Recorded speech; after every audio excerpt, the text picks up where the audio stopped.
আয়াত ১২৪ وَإِذَا مَا أُنزِلَتْ سُورَةٌ فَمِنْهُم مَّن يَقُولُ أَيُّكُمْ زَادَتْهُ هَٰذِهِ إِيمَانًا فَأَمَّا الَّذِينَ آمَنُوا فَزَادَتْهُمْ إِيمَانًا وَهُمْ يَسْتَبْشِرُونَ। অনুবাদ।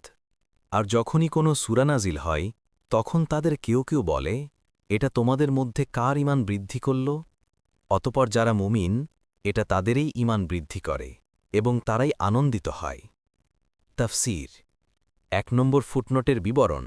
আয়াত থেকে বোঝা যায় যে কোরআনের আয়াতের তেলাওয়াত, চিন্তাভাবনা এবং সে অনুযায়ী আমল করার ফলে ঈমান বৃদ্ধি পায়, তার উন্নতি এবং প্রবৃদ্ধি ঘটে।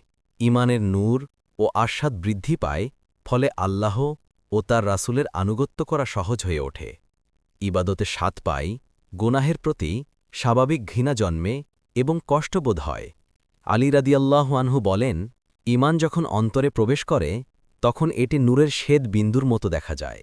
তারপর যতই ঈমানের উন্নতি হয় সেই শ্বেত বিন্দুটি সম্প্রসারিত হয়ে ওঠে, এমনকি শেষ পর্যন্ত গোটা অন্তর নূরে ভরপুর হয়ে যায়। তেমনি গোনাহ এবং মুনাফিকির ফলে প্রথমে অন্তরে একটি কাল দাগ পড়ে, তারপর পাপাচার ও কুফরির তীব্রতার সাথে সাথে সে কাল দাগটিও বাড়তে থাকে এবং শেষ পর্যন্ত গোটা অন্তর কালো হয়ে যায়। এজন্য সাহাবায়ে কেরাম একে অন্যকে বলতেন, আস কিছুক্ষণ একত্রে বসে এবং দিন ও পরকাল সম্পর্কে আলোচনা করি, যাতে আমাদের ঈমান বৃদ্ধি পায়। বুখারী।